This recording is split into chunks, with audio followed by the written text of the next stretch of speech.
बच्चों, आप लोग कैसे हैं। आज हम सीखेंगे प्रश्नावली 3.1 की में क्वेश्चन नंबर 1। निम्न समस्याओं में रैखिक समीकरणों के योग बनाइए और उनके ग्राफीय विधि से हल ज्ञात कीजिए। तो हम सबसे पहले क्या करेंगे, इसका रैखिक समीकरण युग बना लेंगे और उसके बाद क्या करेंगे, उनके ग्राफीय विधि से हल ज्ञात कर लेंगे। तो हमारा क्वेश्चन जो फर्स्ट है कुछ इस प्रकार से है। चलिए इसको हम सॉल्व करते हैं। और क्वेश्चन नंबर फर्स्ट हमने इस प्रकार लिख लिया है। क्वेश्चन हमारा जो फर्स्ट है क्या लिखा हुआ है इसमें कि कक्षा 10 के 10 विद्यार्थियों ने एक गणित की पहेली प्रतियोगिता में भाग लिया। यदि लड़कियों की संख्या लड़कों की संख्या से 4 अधिक हो तो प्रतियोगिता में भाग लिए लड़कों और लड़कियों की संख्या ज्ञात कीजिए। तो इसको हम किस प्रकार से सॉल्व करेंगे, कुछ इस प्रकार से इसको हल करेंगे। देखते हैं, हमें लिखना होगा इस जगह पर, माना लड़कियों की संख्या बराबर x, लड़कियों की संख्या बराबर x तथा लड़कों की संख्या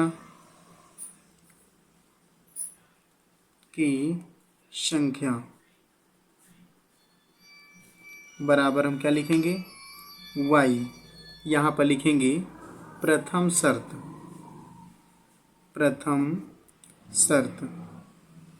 कुछ इस प्रकार से। प्रथम शर्त हम क्वेश्चन एक बार पढ़ते हैं।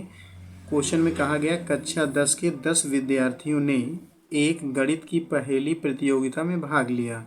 विद्यार्थी कुल कितने हैं, 10, जिसमें क्या है, लड़कियों की संख्या भी शामिल है, लड़कों की संख्या भी शामिल है। यानी हम लिख सकते हैं x + y बराबर 10, यानी टोटल हमारे 10 विद्यार्थी हैं। तो ये हमारा क्या बनेगा, समीकरण फर्स्ट बन जाएगा। अब हम यहाँ लिखेंगे द्वितीय शर्त। क्या लिखेंगे, द्वितीय शर्त। अब हमारा द्वितीय शर्त जो होगा किस प्रकार से, यदि लड़कियों की संख्या लड़कों की संख्या से 4 अधिक हो तो यहाँ पर हम क्या करेंगे, इधर लड़कियों की संख्या लिख लेंगे और इधर लड़कों की संख्या। यदि लड़कियों की जो संख्या है लड़कों की संख्या से 4 अधिक है तो हमको क्या करना, समीकरण को बराबर लाने के लिए लड़कों की संख्या में 4 जोड़ देंगे इस प्रकार से। तो ये हमारा बन जाएगा समीकरण सेकेंड।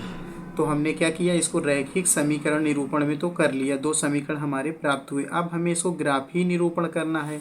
इसके लिए ग्राफ चित्र हमें तैयार करना होगा।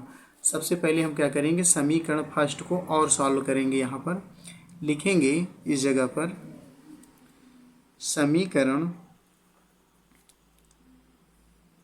फर्स्ट से। तो इसको हम समीकरण फर्स्ट में इस प्रकार से कुछ करेंगे, x बराबर 10 - y, क्योंकि ये y हमारा प्लस का है, यदि हम इसको पक्षांतर करेंगे तो माइनस का हो जाएगा।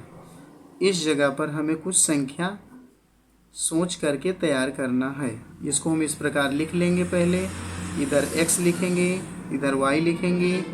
अब यहाँ पर हमको क्या करना, y के स्थान पर कुछ इस प्रकार की संख्या सोचना है कि जिससे हम ग्राफ बना सके। कोई भी हम संख्या ले सकते हैं, जैसे हम y के स्थान में 7 लेते हैं, यहाँ पर हमने 7 ले लिया तो 7 घटाएंगे 10 से तो कितना प्राप्त हो जाएगा हमारा, इसमें प्राप्त होगा हमारा 3। तो हम यहाँ पर लिख लेंगे 3, क्योंकि हमने यहाँ पर 7 रख लिया y की जगह पर, तो हमारा घटाने पर कितना प्राप्त होगा, 3। तो हम इस प्रकार से इसको रख सकते हैं। चलिए कोई दूसरी संख्या और सोचते हैं।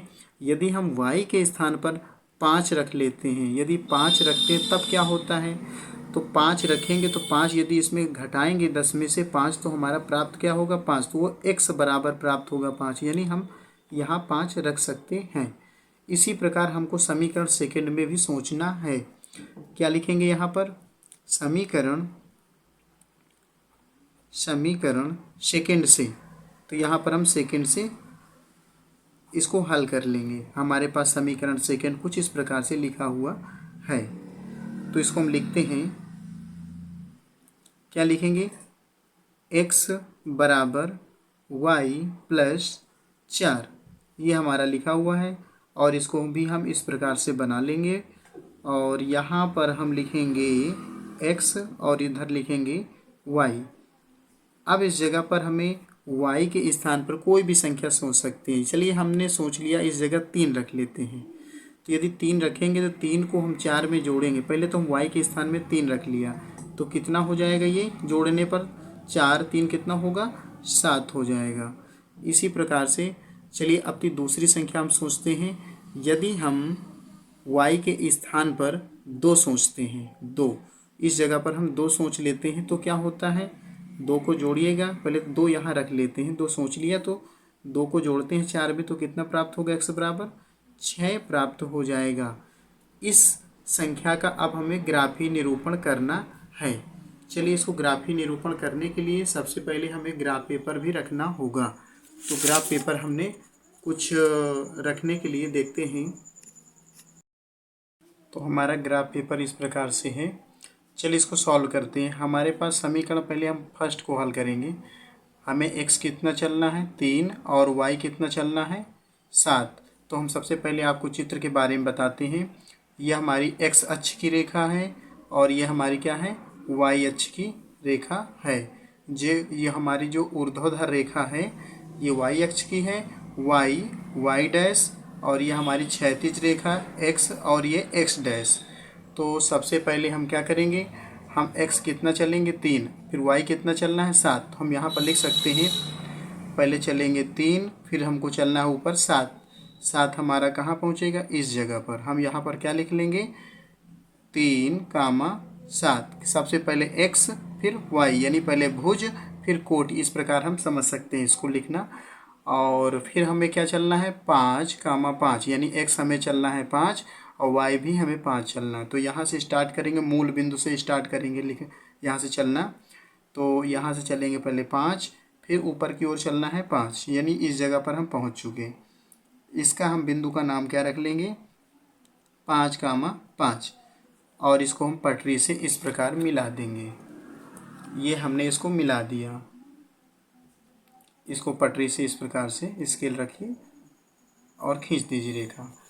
ये हमारा समीकरण फर्स्ट था। इस रेखा का नाम हम लिख सकते हैं, क्या लिखेंगे यहाँ पर? x + y = 10, क्योंकि ये हमारा समीकरण फर्स्ट था। तो इसके बाद हमारा दूसरा, देखिए इसको कैसे सेकेंड को हल करना है। x हमें 7 चलना है, y हमें 3 चलना है। तो हम क्या करेंगे? हम यहाँ पर x चलेंगे कितना? 7, और y चलना है हमको 3, यानी हम कहाँ पहुँच जाएंगे? इस बिंदु पर जाएंगे। ये 3 के सामने पहुँच रहा है ना। x पहले हमें x अक्ष में कितना चलना है? 7, फिर y अक्ष में चलना है 3। ये हो जाएगा तुम्हारा 7 कामा 3। हमने इस प्रकार से लिख लिया।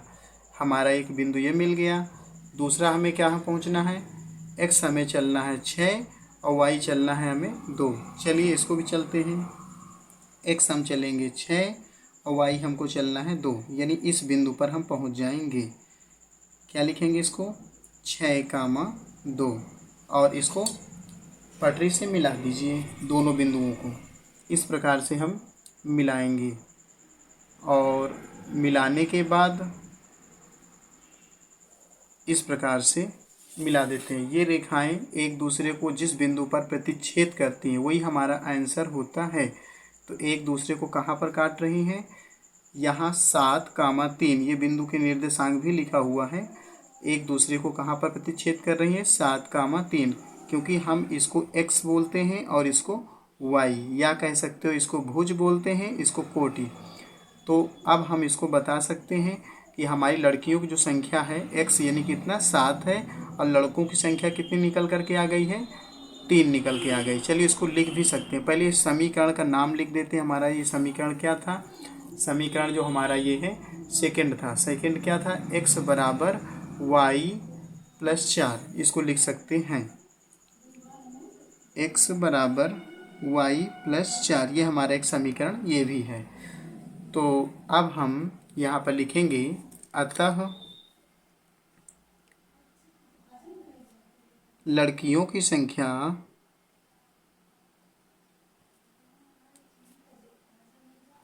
बराबर, क्योंकि लड़कियों की संख्या कितनी निकल के आई है? 7, तथा लड़कों की संख्या बराबर 3। यही हमारा क्या है, इसका आंसर है। तो आप लोगों को हमारा वीडियो कैसे लगा, कृपया हमारे चैनल को सब्सक्राइब करें। हम आपको इसी प्रकार की वीडियो प्राप्त कराते रहेंगे। धन्यवाद।